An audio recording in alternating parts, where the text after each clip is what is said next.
Good morning, afternoon, or evening, everybody, and welcome to Pangolin, the conservation podcast. The show dedicated to exploring and amplifying the world's underappreciated conservation stories. The stories that inspire me, and I hope will inspire you too. I'm your host, Jack Baker, and thank you for joining me for this, the Pangolin Holiday Spectacular. This week, we are celebrating the festive season with three fabulous guests. I am joined by Ellen from Just the Zoo of Us, Vikram from Planthropology, and Ashley from Get Out Alive to take a look back on some of our favourite conservation success stories of 2022 and get ourselves all excited for 2023 with some New Year's resolutions. Plus, we also have plenty of festive laughs along the way, so please brace yourself, because we are coming at you with festive raccoons, magical crows, dung beetles, an animal unseen for hundreds of years, and the biggest living organism on Earth. So, strap yourselves in for the most hilarious sleigh ride of your life, and without further ado, let's get festive.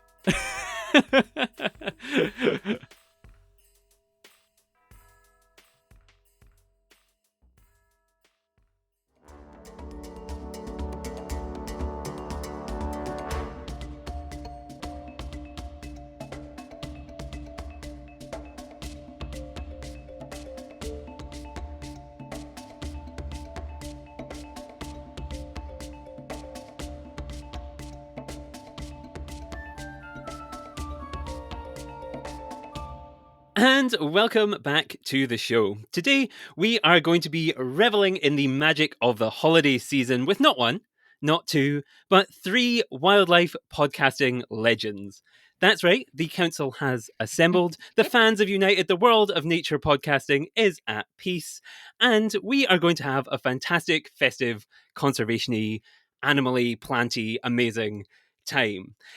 So, joining us today, representing Just the Zoo of Us, we have Ellen. Hello, Ellen.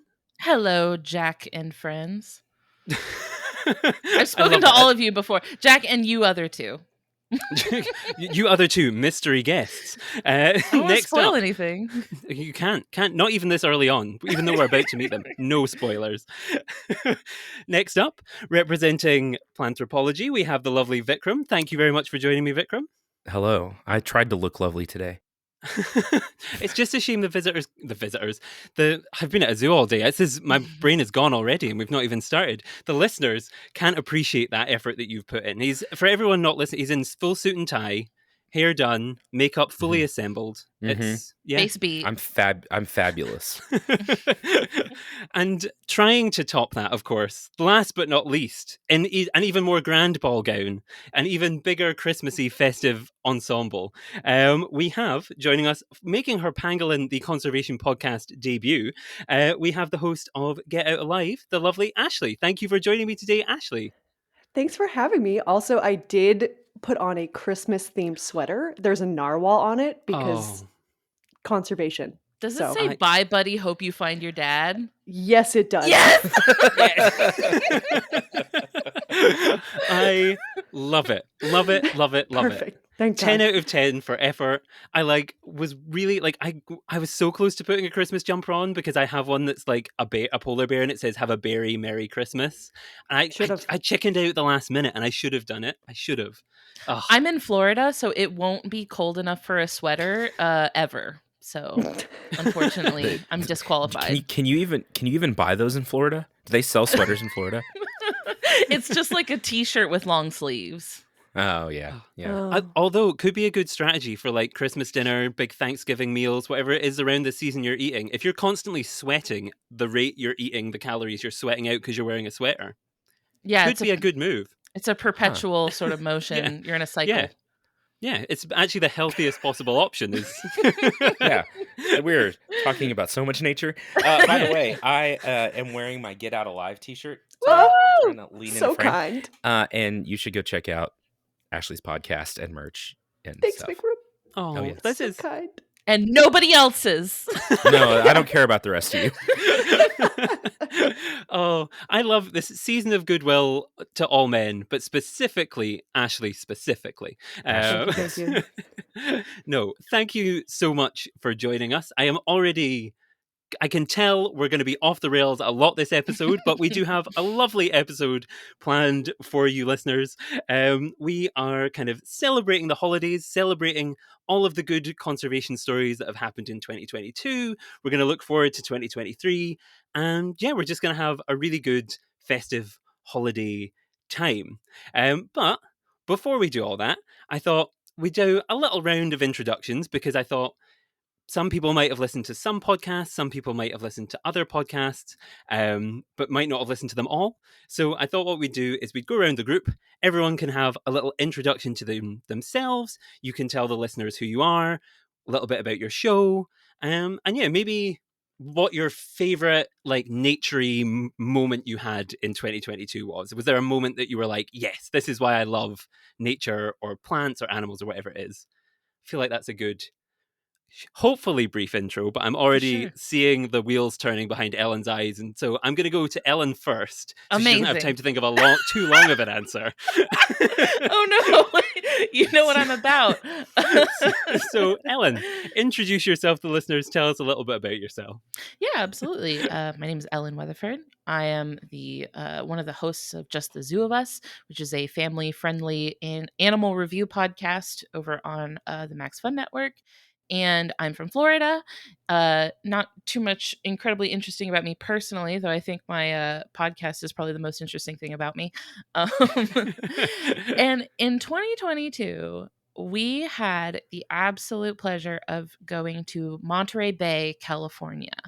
And Mhm. we definitely, it was an extremely nature centric trip. So, like, every day we did something else naturey. So, the first day we went to the Monterey Bay Aquarium. Then we went like tide pooling and went up to the cliffs in Point Lobos. We went up in like a redwood forest and the Pinnacles National Park. But I think the coolest thing, the coolest nature moment we had the whole trip was definitely my first time whale watching. I'd never been whale watching before. We went out on a boat in the bay and we saw humpback whales, and they were full breaching all the way out of the water. They were jumping and spinning and crashing down in the water right next to us. It was amazing. That was my nature highlight of 2022. That's a pretty good one. So Ashley, Vikram, up your game. Yeah, good luck. You've got to have If she wins, I mean, One of you I is don't going to be know. like, I saw a blue whale. I have haven't never gone outside in years. No, that's a good strong start. Like, and I am jealous in equal parts of the whale, but also the Monterey Bay Aquarium. Oh, it was amazing. It was the reason for the trip. We went on this Mhm. trip because we wanted to go there because they have a deep sea exhibit open right now with a giant isopod touch tank. And that was really the sort of pull, was to go, and we Mhm. did it, and I did touch the isopod, and that was great. It was everything I And wanted it to be. if you could describe the feel of an isopod in like one word, how would you describe it? Chitinous. And does anyone else know what that word means? I have no idea. Like made of Yes. chitin. Fingernaily. See, you get it, Ashley. Yeah. You feel me. Yeah. I was expecting you to say wet, so Mm. I was really thrown by chitinous, but yes. I love this. Every single time I record with Ellen, I'd learn a new word, which Yeah. is fantastic, and love it. Love Well, it. we speak different dialects of English, so we're always like trading. You speak Scottish really is so English, true. and I speak Southern English. So Yeah, it's completely different languages, really. Completely. The number of times when I went to the States this year and somebody looked at me like, "What?" I was like, "Oh no, that's a very Scottish thing. That's a yep. We're gonna have to rephrase that. Okay, it's fine. It's fine." Okay, before we get too drawn into isopods, I can see us going off track already. My job today is to try and keep this fun, party, happy train on track. Which, good luck. yeah, it's not going to happen.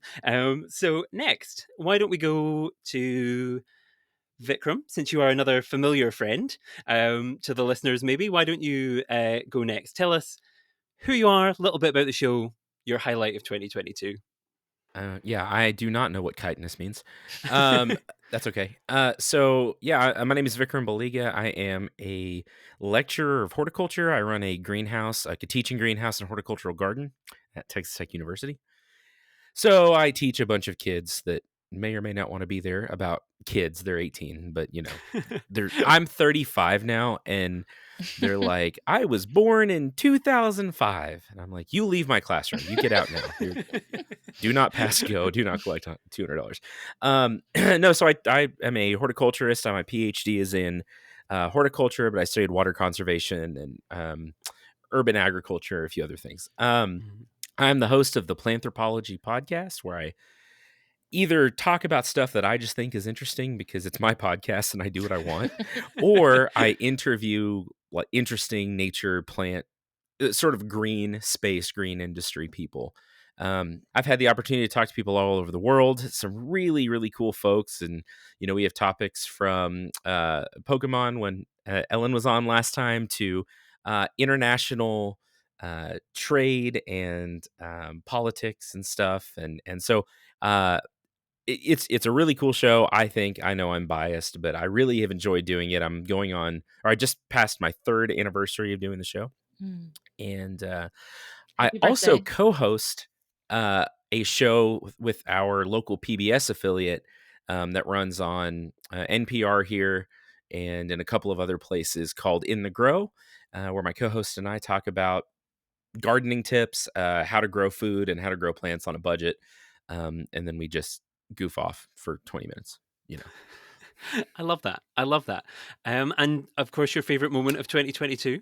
Yeah, so I did almost nothing for most of the year. I went to work and it was hot and dry. I think we had 70 days over 100 degrees here this year. And we got no rain from last October pretty much until like August. So it was dry and hot and terrible. And I would have cried a bunch, but I needed the moisture. And so my wildlife or nature experience was just a couple of weeks ago. I was doing this is okay. I know how this is going to sound, so take this for what it is. I was doing a photo shoot for a magazine that I'm going to be in here in a few months. And we went out to a national wildlife preserve, and it is sandhill crane season. So all the sandhill cranes were coming through. And we found this part of the preserve, like we were doing a Milky Way photography shoot. And we got out there like right before sunset, and all the sandhill cranes were just coming in for the night. And so we were kind of in an area where there was a little lake and some salt flats, and there was not a breath of wind. It was very cold, but you could hear, thousands of sandhill cranes like from, hundreds of meters away. And It was just one of the coolest things. That's pretty outstanding. And I mean, the sandhill cranes, for one part, are outstanding. But the magazine is really what I'm stuck on, and I can't wait to see that. Are we just going to gloss over that? We have to dwell here for a moment. Like, I don't know how much I'm allowed to talk about it, but it's for my university, and they do a quarterly sort of magazine highlighting people from around the university and the community and people in different fields of, that we study and research. And I don't actually know what I'm allowed to say. They're doing a piece on people with interesting hobbies. And so I do some astrophotography and some Milky Way photography. And so they were like, oh, that feels interesting. And so we went out and took pictures in the middle of the night, and it was fun. Were they taking pictures of you taking pictures of? Yes. Yes. It's pictures all the way down. It's like, when there's like 2 mirrors and it's just like, pictures that go on forever. Oh, I love that. I love that so much because I feel like that is my goal, is just to have stupidly high quality photos of myself doing things, just that I can have I just want to have, even I might print a fake magazine just that I can put on the wall and be like, oh yeah, this is the time I was in a magazine. This is this thing, even if it's just me setting a self timer and then running across the room and be like, yeah. No, that's fantastic. And I feel like, yeah, I thought you were going to say podcasting was your interesting hobby. Me too. Yeah, no, that's his career. It's a little above hobby status by now, don't you think? Maybe. Does that mean I have to be good at it? Because we're not. I mean, no.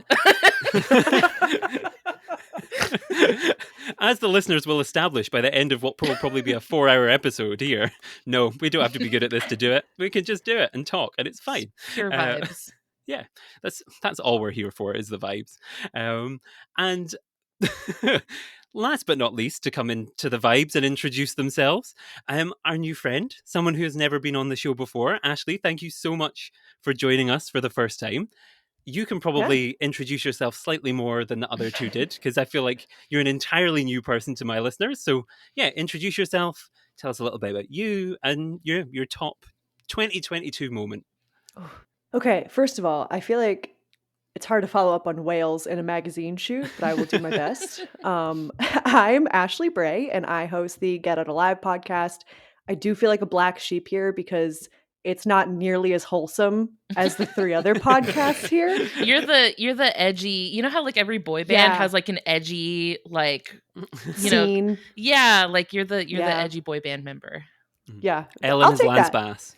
Ellen is Lance Bass. Oh, sorry, Ellen, but it's a podcast about animal attacks, why they happen, and how we can avoid them if possible. And so I have a bachelor's degree from the University of Vermont in wildlife biology, and then I'm currently getting my master's in, it's a mouthful, wildlife forensic sciences and conservation from the University of Florida, although I'm not physically in Florida, sadly, for Ellen, because otherwise we'd be touching manatees all the time. Could have been. But could have been something. You could I'm be really down sorry. here in the swamp with me, baby. Yeah. Instead, I'm in the Northeast and it's very cold. So, but anyways, a lot of my professional wildlife work has been with wildlife conflict with humans. So this podcast I made mostly out of frustration with people, because people would constantly just call and say, can you get rid of this black bear, or can I kill this black bear? Just for example, there's plenty of other animal issues, but black bears were the one that really stuck with me. And it just got so frustrating for me because I was like, it's not that they're they could kill you, but they won't. And let's be honest and talk about why. So that's kind of what the podcast is, just having like frank conversations about animals that could kill you, why they probably won't kill you, why they might kill you. And a lot of it really goes to talking about conservation. So obviously habitat loss and fragmentation drives a lot of conflicts between wildlife and people. So we get into that, and especially when we have other biologists on who study like a certain species, they can give us more insight as to why conflict is happening. So conservation does come up a whole bunch. That was a mouthful. My favorite 2022 wildlife interaction. I'm stuck between 2. They're not exciting comparatively to everybody else's so far. But the first one, I was driving, and there was on the side of the road a wood turtle, which is endangered in New Hampshire. So I whipped my car around, helped that little guy cross the road. I helped him cross in the direction he was crossing. That's important. Otherwise, I would have let him go if he was already on the side he wanted to be on. But And then the second one, I would say I was at my family's hunting cabin in like super northern Maine, and I saw my first snowshoe hare, and it truly ran up to my foot, and I was like, ah, and then it left, and I didn't see it again. But I was like, that was really stupid of you, but it was a wonderful moment. Disney princess moment. Yeah. I love that. I love those moments where you're like, this is happening so fast. There's no way I can capture this. I'm just going to have to enjoy it in this second, and then it's over and it's gone. And now people are just going to have to believe that it happened. And exactly. That was just for you. That was a special treat just for you. Just me and the hair. Yeah, I love that. I love that so much. There's some good moments. I guess, I have so many questions. I feel like, Ashley, you're going to have to come back on another normal show and we can have a long conversation, because I've had a long conversation with the other two. Yeah. I have many follow-up questions. I do. Sounds good. There's, of all of the podcasts present today, the one that I enjoy listening to most on my morning commutes, because I feel like such like a badass, is when I have yours in and I'm like listening to like all of these like stories that usually I'm like, oh my God, this is going to make me vomit. But like, I'm Move like, aside, this guys. is so cool. This is so cool. Like, it makes me feel genuinely. I'm leaving. Cool. Vikram has left the chat. Lovely. but more wholesome vibes. Yours is more like fun, like light, and like Yeah. for the morning commute when I'm tired and need some serious, like gritty, like realism to like get me into the day. It's hype. Ashley's, It's hype. yeah, it's good. It is good. Thanks, guys. Oh, I love it. When Love I'm it. I sad love at work, I truly listen to all three of you. Sometimes the combination of the three of you, and it's it. it's great. Yeah, and I can give the other two compliments as well, of course, because Ellen, you featured No, on my that's top fine. five. No, I don't want any. Well- Not anymore. Ellen, you were in my top 5 most streamed podcasts on Spotify this year, of course. Yay! I think you came in at It's number very 3. fun. Okay, And so then close. so close. Next year, number 1. And then Vikram, I feel like I love your show, and I love it so much that I recommended it to when I was sat on a lunch break once at the Royal Botanic Garden, Edinburgh, where I'm doing my PhD currently. I sat there, and the head of the garden, the Regis Keeper, who is appointed by the monarch of the United Kingdom, so he is like in a big role, came and sat next to me for just a chat, and I was like, I'm on this show and I've listened to this show like a lot, and you should listen to it. So like I feel like I wouldn't have done that if I didn't love it and vouch for it fully. So yeah, I love all shows equally. Oh, that's cool. Yeah, Thank you. That's fine, I guess. Whatever. yeah, Whatever, Jack. No, that's really sweet. Thank you. yeah. I mean, I only told him to listen to my episode, none of the rest of them. But no, that's fantastic. I guess because we have all of these groups uniting, hopefully we'll have some crossover of different people from different places. I'll introduce myself and give my moment, I suppose, in case there is anybody new. My name is Jack. Thank you for joining us today. I'm the host of Pangolin, the conservation podcast. And if this is your first time listening, what we do here is celebrate underappreciated conservation stories, the weird and wonderful things that people don't talk about enough, but should. And we started off talking about the pangolin, and then we developed into all sorts of other things with stuff like reframing the story of the giraffe and the silent extinction of that. So we talk about popular things, all the way down to weird, wonderful little things like the Lake Titicaca frog was featured heavily this year by a couple of guests, brought it up randomly, and all sorts of other weird, wonderful things like that. And so, yeah, that's me. It's weird to introduce myself on my own show. And my favorite moment, my favorite nature moment of 2022, I should have thought about this before I asked you all it. I should have been thinking, I guess the moments where I like loved the most were like the moments where I had a couple moments where I guess probably everybody here has had them, where you're like completely alone in nature and it's completely quiet and you can just hear like the sounds or the lack of sounds of nature. So like in January, me and my family went to a cabin in the Highlands in Scotland, and it was kind of like one of those moments where it was complete peace and serenity at the top of a hill, the start of this new year. It felt super refreshing and like ready to go, and like you could see lochs and everything for what felt like hundreds of miles because it was a perfectly clear, beautiful day. So I had one there. And then like in Tucson, when I was lucky enough to come to the US, I was kind of climbing a like hiking trail at sunset, which was so magical, like looking out and seeing like just the orange like deserty sun going behind hills, and like seeing the like outlines of all the saguaros and like all of the different like little creatures. And it rained that day, which obviously in Big Arizona moment. big moment. Like all of the people who were from like around the area were like, this is confusing, why is this happening? And I was out there like spinning like Unwritten by Natalie Imbruglia playing in my head, like yes, because after You were literally after feeling the rain on your skin. I was, after like a week and a half of like 35-degree in UK terms degrees Celsius, so like I think probably Pretty for hot. you not hot, but for me, like I was like, this is that's the hottest I've been. Having that moment of like, yes, was just like the most magical, and it turned the hiking trail suddenly green, like over the space of like time, and like all of these little frogs and stuff that you'd never expect to see hop out of when everything is so dry. Amphibians in your mind are like, where where have you been hiding? But all of that happened, and it was just, yeah, that was my probably my top moments of 2022. Bliss. Yeah, so it's a good time. It's been a like, in terms of like personal things, I feel like I've had a good 2022. I'm very grateful for all of the things. I'm very grateful for all of you for being here, and it sounds like you all had reasonably exciting years too, which is good. But to get us into the festive spirit, turn the conversation away from looking back and celebrating now the moment of Christmassy goodness that we're in now, I wanted to kind of surprise you with a question. And my surprise Christmassy themed question for you all today is, at Christmas time, we have all sorts of traditions that bring in things like mistletoe and reindeer, and all sorts of wildlife comes into our home. People bring like penguin light up things and all sorts of stuff in. Your narwhal example, Ashley, perfect from earlier. If you could bring one animal or plant or some kind of nature-y related thing into a holiday tradition, what would it be and why and how? So to let you think, I thought about this yesterday, and my favorite thing about the holiday times is all of the Christmas lights. And I love the standard Christmas lights. I love seeing like the light up reindeer that people put on their lawns and things. But I think we should celebrate more snowy creatures, like creatures from like tundra areas.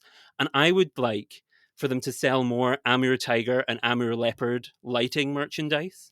Because I think having a light up deer, yes, but that being stalked by some kind of light like lit just up, slightly in the background. yes, this bright orange tiger or like this beautiful like golden Amur leopard in the background, I think would bring a new level of joy to my holiday 2020 to 2023 going forward. I don't know. So if you could bring another plant or animal into the holiday traditions, what would you bring and what would you do? Does anyone have an answer? I've got one. Okay. Because my thinking is Christmas for us and our family is full of lots of little shiny things, right? You've got your little lights on the string. Maybe if you're the type of person that puts like toys in a stocking, right? There could be little trinkets in there. I'm associating a lot of like little, bringing you gifts of little shiny things. What animal is better at bringing you gifts of little shiny things than the American crow? The crow, baby. It's all crows from now on. We're done. Reindeers are over. It's all crows. They are always bringing you little tiny shiny gifts. And I feel like that is like a very very Santa adjacent animal, even though they haven't been depicted like that. That's my thought. American crow. I love that. I also love how my brain went instantly when you said that was not crow, but I had a thought of what if you had like a little dung beetle pushing baubles? Okay. Oh, that's another cute. idea, right? They're bringing you a little shiny thing. Yeah. Oh, you know what? In Animal Crossing New Horizons, in like the winter time when everything is snowy, the dung beetles in the game push the snow into snowballs, which is really cute. Oh, yes. I love that and I didn't know it because despite, I think in 2019, me dedicating what my Switch tells me, I think about 300 hours of my life to that game. I never got to Christmas. And like my body clearly burnt out after 300 hours at about September time. So I never got, I love that. I started so time much. traveling to get to like the different seasonal stuff. So I did a lot of that. Controversial. I know, I'm a cheater, sorry. I'll do it again, I don't care. For you, we're celebrating Christmas like 2027. That's where we're at now. Right. Anyone else? Any other new naturey things to bring into Christmas? Yes. Ashley? I think alternatively from Ellen's idea, I would like to bring raccoons in. But I would like to bring raccoons in similar to Elf on the Shelf, where they steal things and mess up your Christmas decorations. I love that. They got little hands for messing stuff up. Oh my gosh. And they've got like the built-in little burglar masks and like yes, yep, nailed it. Very mischievous. Yeah, that's it. You could like could do that thing where you like instead of leaving an actual physical like doll in the position, you could leave little like paw prints, like do like little stamps of paw prints around. Adorable. I thought you were gonna say real raccoons instead of the fake things. Bring a live bring raccoon. Just a real raccoon in your house. Merry Christmas! Here's a bunch of raccoons. Here's rabies and raccoon roundworm. Enjoy. That's for the kids on the naughty list. Oh my god! It's raccoon poop instead of coal. You just pick up your stocking and it's warm. Just, full of raccoons.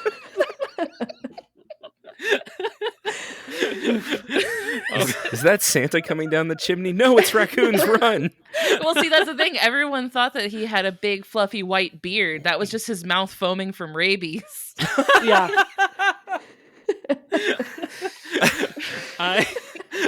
This is more than I ever could have imagined from asking this question. I'm so glad. Oh, that was good. Oh, fantastic. And Vikram, do you have one that could possibly top rabies-covered raccoons? Oh, well, staying on the theme of rabid Santa, I think we should have more Christmas mushrooms.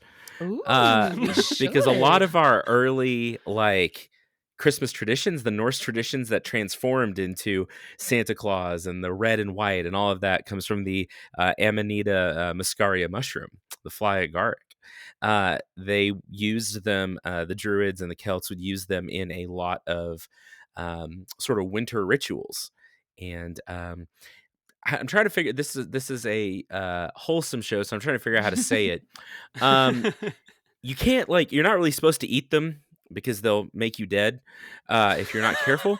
But reindeer can eat them. So they would filter the mushrooms through a reindeer, and then consume the mushrooms after they had been filtered through a reindeer. Post-processing. Post-processing, right? Like it's like a Brita filter, except it's a reindeer. And then they would be extra jolly for Christmas. But it was a lot of, rituals that they would go through, but that actually transitioned into maybe why Santa would have rosy cheeks, and why he would be able to travel so quickly, and a lot of the feelings of joy and stuff like that came with some of these rituals. And so I think we should have more Christmas mushrooms. Yes, absolutely. Maybe Just not to eat, but maybe to decorate with. Okay, how do you grow those mushrooms, though? They actually just kind of do it themselves. They grow on tree roots and out in the woods and in a lot of places. You can find them. They actually have a pretty big distribution, but Europe, they're all over Europe. But I think you can find them in the Northeast and in the Pacific Northwest and a lot of other places. I've seen boxes you can grow them in too. Like you can get a little box that's like got, I don't know, spores, I guess, of them in there, and you just kind of grow them. It's like a little pet. I'm so into that. A pet evil mushroom. Just do not let the raccoons anywhere near the mushroom. Disaster. Oh, no, I love that. I love it. These are some top quality answers, because not only did we have an informative, like actually educational one from Vikram, we had hilarity and amazing, great idea. I love this. That's Great. what we're all about, babe. Yeah. Oh, and I'm now thinking, like, is it too late for me to somehow find a raccoon? Is it like, where can I grow mushrooms in my house? It's never too late. Never, No. December never. 10th. Well, this time of year, places are so busy. It's like the raccoons are like on back order right now. Oh, And no. there's like logistics problems where, we're short truckers. Who's getting the raccoons from A to B? It's a problem. Oh, it's just, and I'm in the UK, so I have to factor in international shipping. Like, this is a serious problem. You might be able to get it on Prime. Amazon Prime might have them. There's a Prime delivery center just near from my house. I'll go up and knock and see if they have some. That'd be Yeah. great. Do you have any raccoons? Like, sir, please leave. You've asked us this 6 days in a row now. We can't help you. Go Did I home. hear yet? We're cutting I you off. followed the star and it brought me here. Do you have a raccoon? Like, are you okay, sir? Well, I did eat some strange mushrooms, but my friend told me to, and now I'm here for the raccoon. Yeah, disclaimer, don't eat the mushrooms. Don't eat the raccoons. Don't eat the crows. No, I started off, I was like, there maybe suggest a fun Christmas light. Oh, how wrong I was. And we turned it. You can't trust us. No. And I do love it, though. I love it. Love it. And it's added extra joy to my Christmas. I'm so glad. But that was kind of your warm up. And I feel like we didn't need warmed up because that exceeded all expectations. Before we got into the real kind of topic that I invited you all here to kind of discuss, which was kind of a look back on conservation in 2022 and some of our favorite conservation success stories. So everybody has gone round and kind of had a look, had a think. For the listeners, nobody knows each other's story. I know them all because I had to put people in order. But no one else knows the mysteries that await them. So we're going to go around. We're going to each talk about our favorite conservation story of the year, our favorite conservation success. And then at the end of that, I'm going to quick fire through some more conservation stories that were submitted by listeners. Because I put some stuff out on social media because I thought it's festive. Let's invite the whole family in. And so, yeah, we've got some quick fire ones a little later on. But the main topics, I decided that, Ashley, you would be going first to talk. Sorry, if I'm having a Oh, crisis no. right now. There's a chickadee trying to actively get into my window as we're recording this. That is my new favorite moment of 2022. Have we talked about how Ashley's a Disney princess? Because That's our surprise special guest, a chickadee. A chickadee. Yeah, is it like? What is it? Just at the window? Like, what is happening? Yeah, I just as you were speaking, I looked over and it was just like knocking on my window. He was mad that you didn't say that he Anyways. should be included in the Christmas tradition. Yeah, it was like screw crows. he likes those guys. I love Sorry, that. Jack. Anyways, No, I love that because four times the guests, four times the chaos that ensues because of them. I love it. No, what I was saying was you are going first. So you have to put all distractions aside and you're going to tell us about your favorite conservation success story of the last year, which I guess I could introduce it, but I feel like you'll do a better job. So I'm just going to hand straight on over to you, Ashley. Tell us a little bit Perfect. about your favorite conservation story. Yes. First of all, I will say my face hurts from smiling so hard already, so I'm going to try to power through this. But we're going back to late September of this year, 2022. A team of 8 researchers won Ferguson Island, a small island off of Papua New Guinea. And this team of researchers consisted of members from All About Birds, the Cornell Lab of Ornithology, the Papua New Guinea National Museum, and locals from the island. Mm-hmm.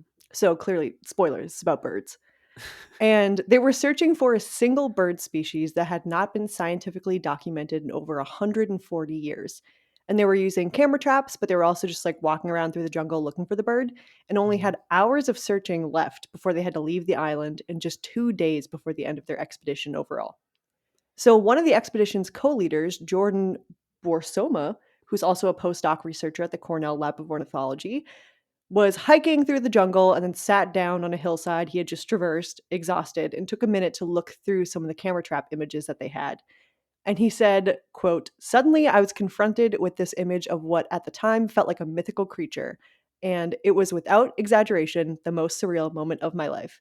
Because on that small screen was a very clear video of the black-naped pheasant pigeon, which is a species that has not been documented by scientists since it was first described in 1882 and had never been caught on film before and had never had a picture taken of it." So, for a little more background about the bird, its scientific name, according to the IUCN Red List, is Odo. Yeah, we all know this struggle. Otidipaps insularis, which is funny because the genus sounds like the sound or the word perhaps, like perhaps it's still alive. But it's a large ground-dwelling bird that has yellow legs, an orange or red bill, a black head, and a chestnut/orangey color on its back.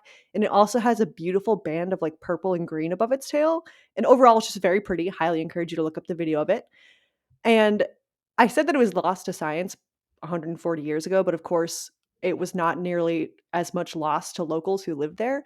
This expedition would not have been successful at all had it not been for local hunters that knew the forest very well and who over the years had seen it a few times, so they knew exactly where to go. So now that scientists have gotten documentation of the black-naped pheasant pigeon, it is now the most endangered bird in New Guinea. And unfortunately, there is a very urgent need to protect their habitat because Ferguson Island is only 555 square miles and it's mostly undeveloped. But the landowner of the forest had just signed a deal with a logging company, which would, of course, threaten this bird's existence even more. So the team that led this expedition is seeking funding for another trip to the island to try to get an estimate on exactly how many birds are left. That is my story. I love that. I really love it because like it brings in things that I've been thinking about a lot recently because like I've just started my PhD and it's thinking about botanic gardens and their impact not just in the UK where they're based, but also in the places they work. And so I've been thinking a lot about like, well, who discovers things, in air quotes there, like Yeah. who discovers things and what knowledge has been like perpetuated over time and what we consider to be known. And like, it's so exciting when we have proof that, oh, actually, if we just listened to people and didn't just, Mm-hmm.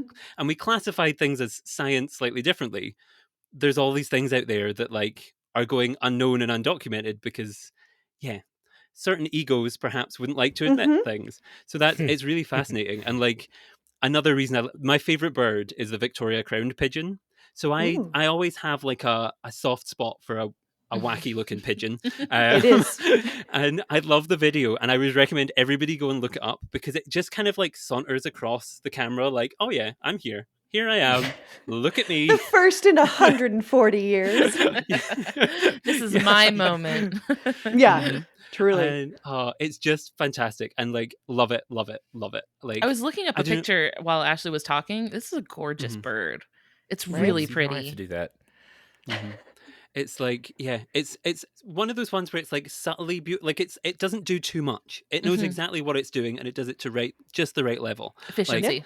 no, I love that. And like, why did that like appeal to you? I suppose as you're like when you were looking back, why was that the one where you're like, oh, I love this? I am such a sucker for animals that we thought were extinct, and they're like, "Ha! No, we're not." And it's there's one biologist who I listen to somewhat frequently, and he has some pretty good books. But his name's Forrest Galante, and he had a show on Animal Planet called Extinct or Alive. And his entire career is based on finding animals that people like science says are extinct, but they're not. Like if there was a leopard, oh god, I'm not gonna remember the island it was on, but it was essentially called extinct on this island, and he went and found proof of this leopard. So I'm such a sucker for those stories because it's like, yeah, science, whatever science means, like says that things are extinct. But if you just listen to locals, they're like, actually, no, it just we've not had someone here to take a picture of it. Mhm. So yeah. Mhm. No, I feel that's that. really, That's really awesome. interesting. Yeah, yeah. I don't know. Did anyone, Ellen, Vikram, do you have anything? Did you have anything you want to come in on? Questions, thoughts, feelings? Unrelated comment, a question about pigeons. Oh no. If I catch No. one of the, I'm gonna ask the question anyway, Ellen. I know you know what I'm gonna ask. If I catch one of the giant, stupid campus pigeons, what do I do with it? Do I just release Oh, it? Can I put that's it on a not what I thought you leash? were gonna ask. Oh, What do they taste like? I Can don't you know. physically? I mean, sure. Oh, they're real slow and dumb. I also am slow and dumb, but I think I'm somewhat less than a pigeon. So you think maybe by your powers combined, you could perhaps complement each other And be one functioning organism. Yes. Okay, I need to tell you a story about someone I saw this year, and it was the greatest moment of. This could be my new favorite nature moment. I was changing trains at a station I'd never been to before. I just hopped off one. I was standing on the platform waiting for another train that was coming to take me home, and on the other platform, on the other side of like the tracks, there was all this commotion all of a sudden. Like there's this woman running, like grabbing things off the ground, and I was like, what is she doing? Like what is happening? She was grabbing pigeons, and then she hopped on a train and was gone. And then all of the staff from the train station came running down the platform to talk to the staff members who were stood next to me. So they were like shouting across the tracks, like, that woman just she just stole pigeons. Like she just grabbed it. She's gone. Can she do And that? Yeah, she just took Well, she did it. she did it. And then later I got home and I was texting one of my friends about it. Like, this is crazy. Like, I don't know. And I happened to go onto Twitter and there was a picture of the woman on the train covered in pigeons. And I was like, there's proof. There's proof. Local celebrity. Yeah. Oh, that's so amazing. So yeah, Oh, that might be God. my top moment. So yes, you can capture pigeons. I don't know why you would want to. Okay, the but cynical part of me is like she's using them for bait or food for something because Mm. I'm a sucker for falconry, and my mind went to she's using them as bait for her bird Oh, that in could be it. falconry, That's possible. which would There be you go. cool. It's probably a less cool reality. Maybe she just is lonely. Maybe she and just wants wanted free pigeons. Where could she Yes. possibly live that she wouldn't have her own pigeons, just like around? Yeah. Where could you possibly be that you don't have pigeons at home? In the festive spirit, she is the pigeon woman from Home Alone 2, who's just Yes, like feeding the. 100% yes. Just When like, you're I driving can home and see your your mom says, future. "No, we've got pigeons at home."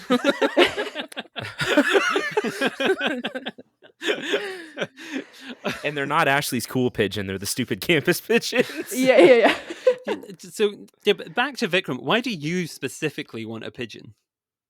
Oh, I don't. These are the things I like think about when I'm walking to class. I'm like, there's a pigeon out there. I'm like, I could catch this. I am confident I could catch this. But then I don't know what I would do. It's like when my dog chases squirrels and stuff around the backyard. I'm like, if she caught a squirrel, she would have no idea what to do with herself. I Oh think no. there's a Joker quote about this. Oh dear. Oh dear. 2023 is looking good for Vikram. Yeah, I'm sorry. This Ashley, is you had Vikram's such a Joker origin story. It starts with Catching pigeons. pigeons is funny, and I'm tired of pretending like it's not.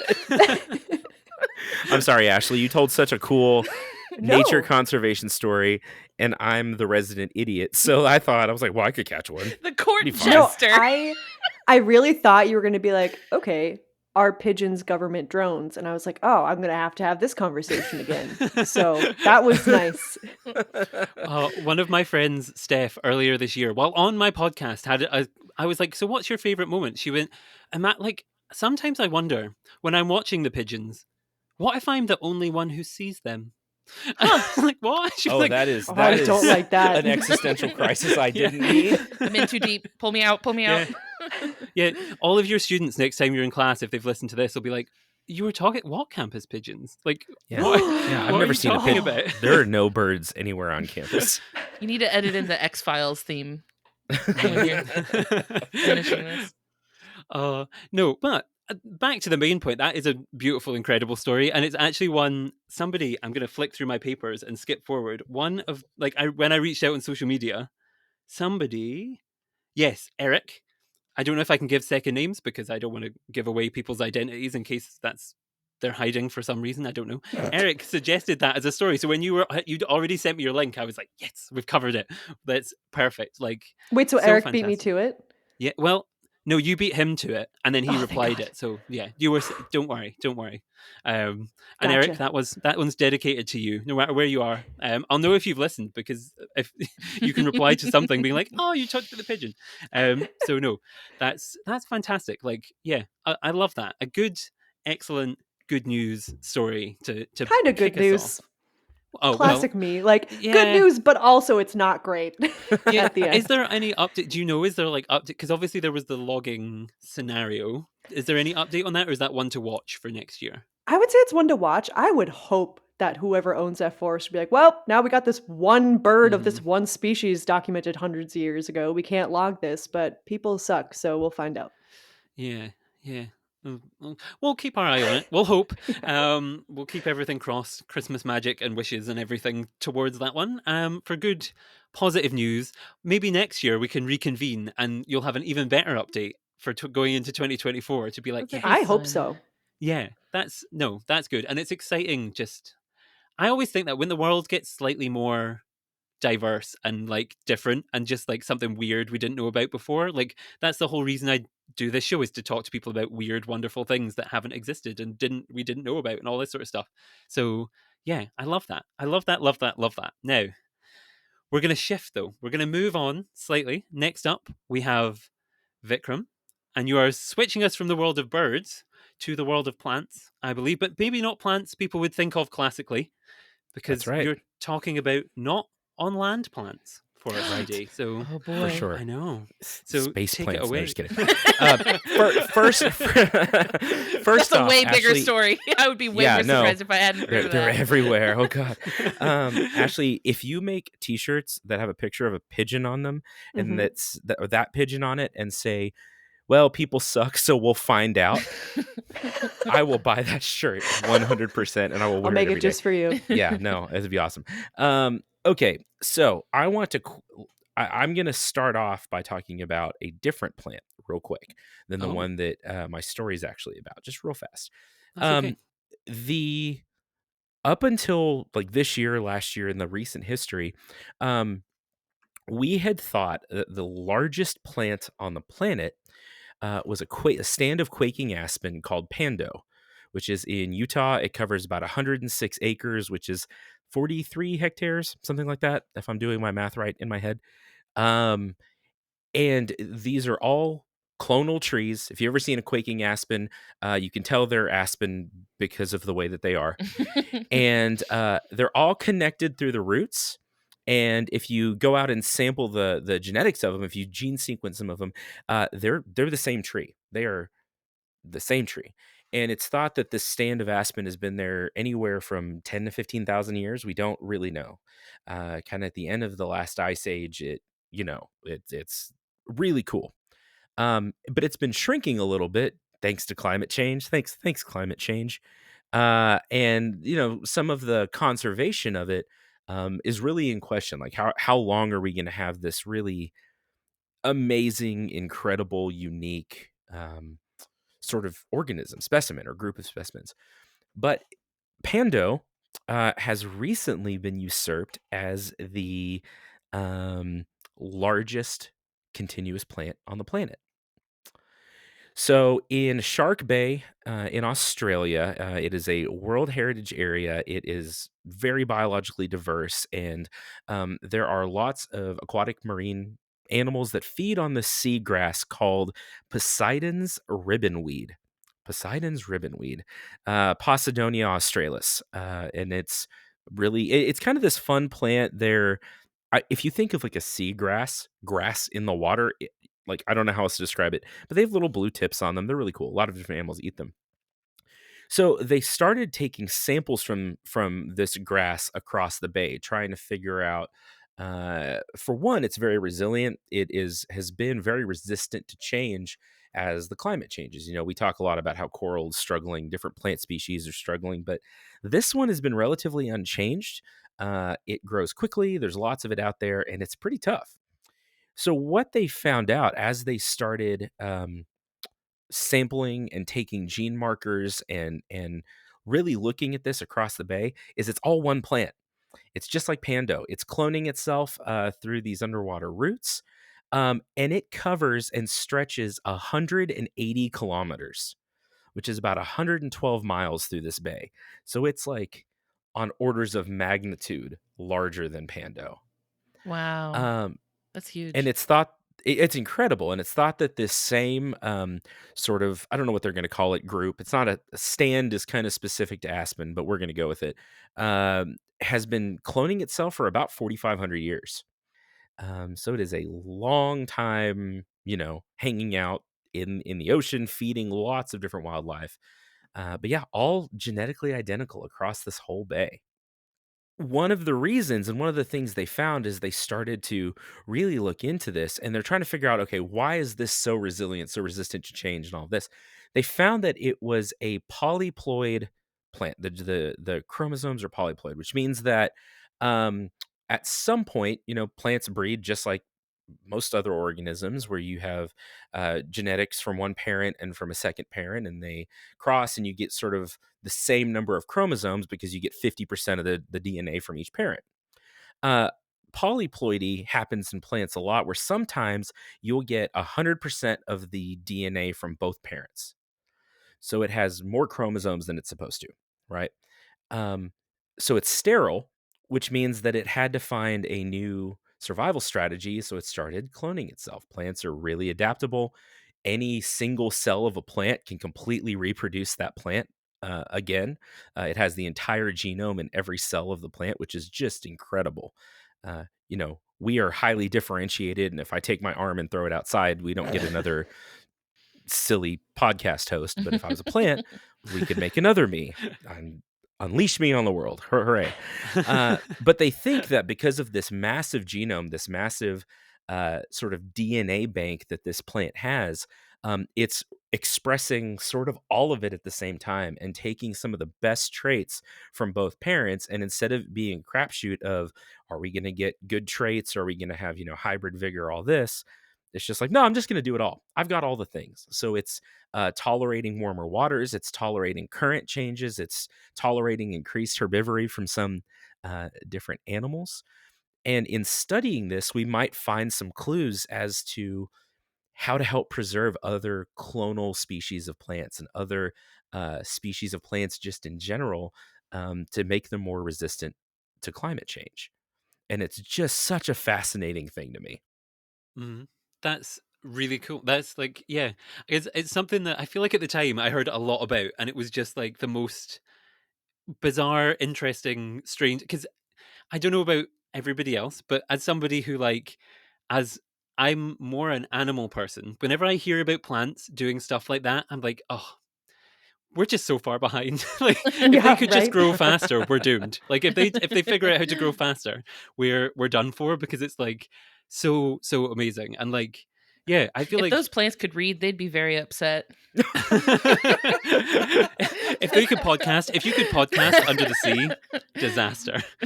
Oh no, Oh that's God, they're growing thumbs. We're in Oh trouble. no, it's all over for us.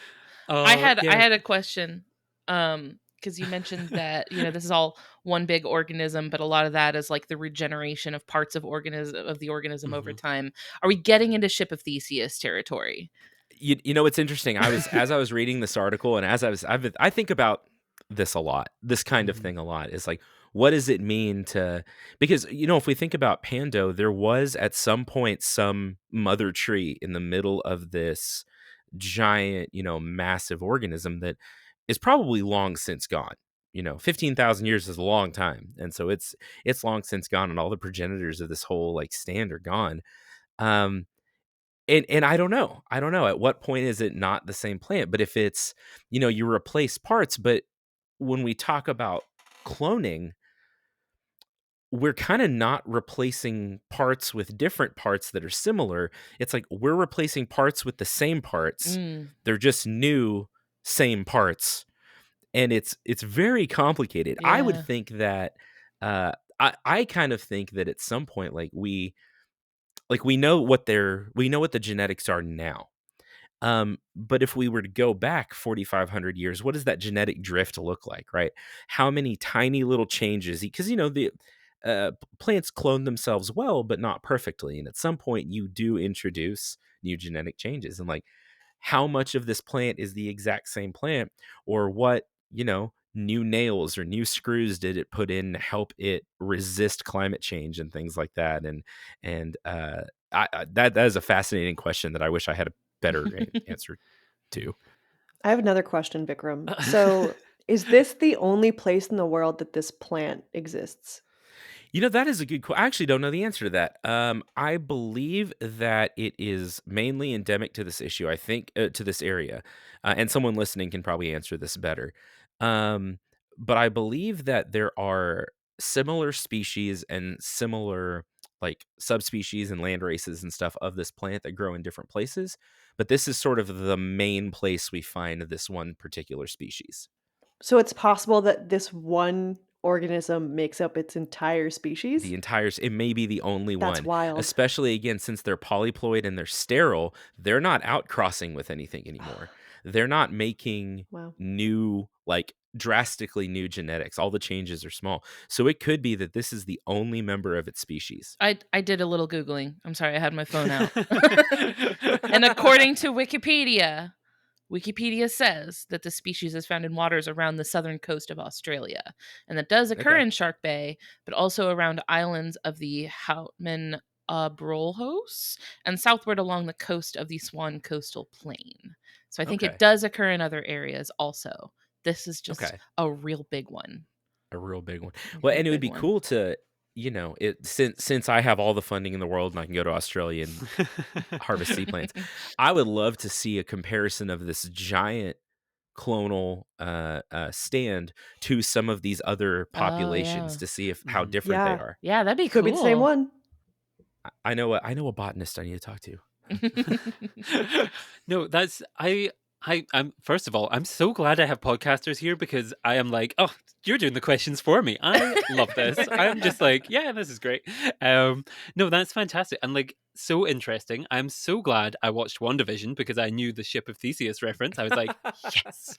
And and once you know it, it Yeah. comes up a shocking amount. Thought about it every day of my life. Yep. So yeah, listeners, if you don't know what that is, go and watch WandaVision. It's worth it. Not just for that, obviously. Great show.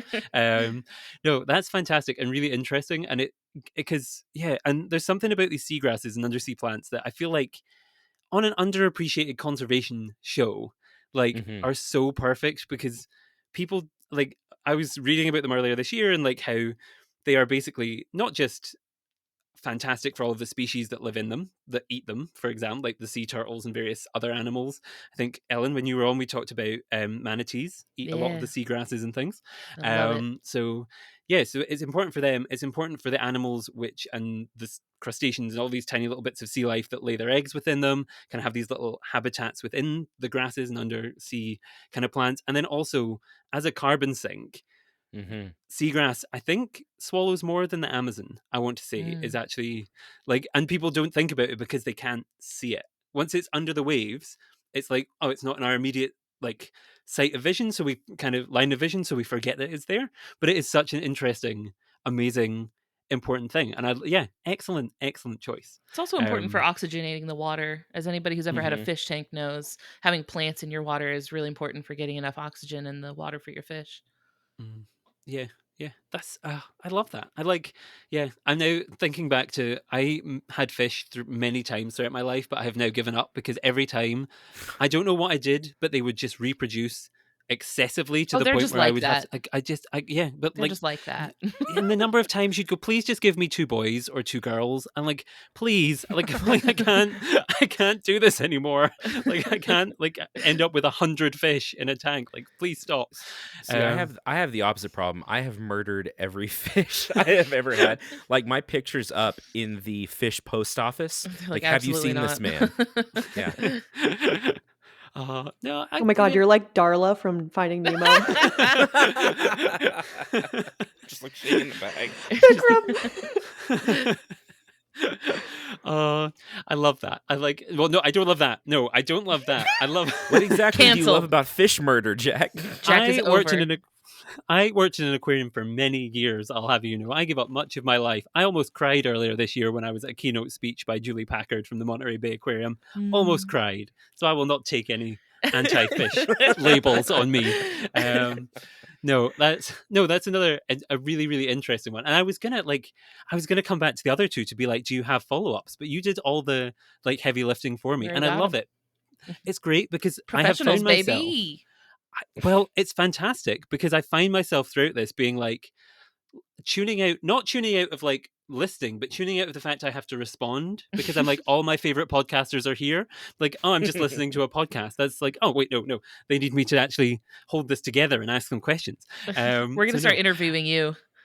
oh God. Oh yeah, here a minute. Any minute now. No, but fantastic. Another fantastic one. I remember reading about it at the time, thinking it was amazing. Science is weird. Plants are weird. Underappreciated things, guys, go and look at plants, not just animals, because they are doing the weirdest stuff of all. And yeah, I love it. Fantastic. Thank you very much. Vikram, the pressure is off you. You can sit back and now enjoy. Well, Last I'm but not out. See y'all. least. I say last but not least, but I somehow feel last and definitely not least because it could be the longest of all of the responses we have had. I'm gonna try so hard to keep this. If y'all just don't say anything to me while I'm getting through this story, we'll be all right. Okay. Well, Ellen, it's over to you. Thank you. Please take it away. Everybody get comfy.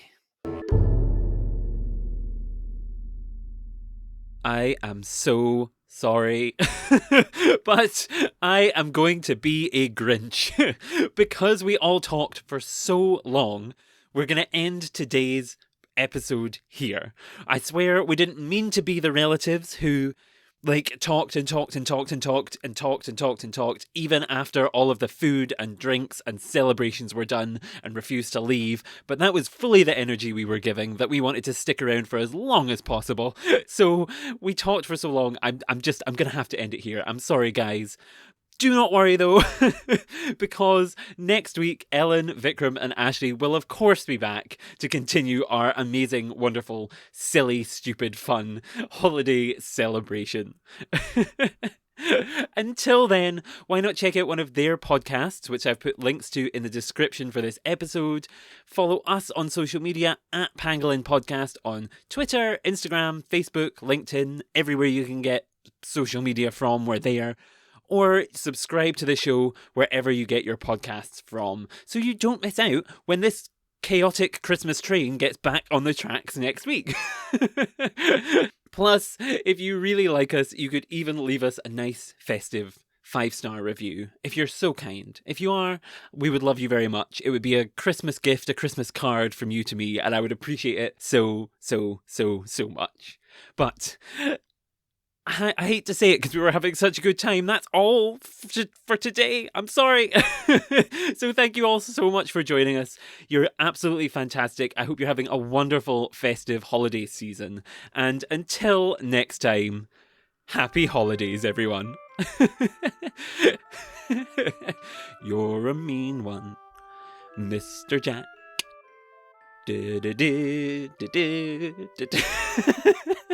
I'm sorry. They'll be back next week. Bye.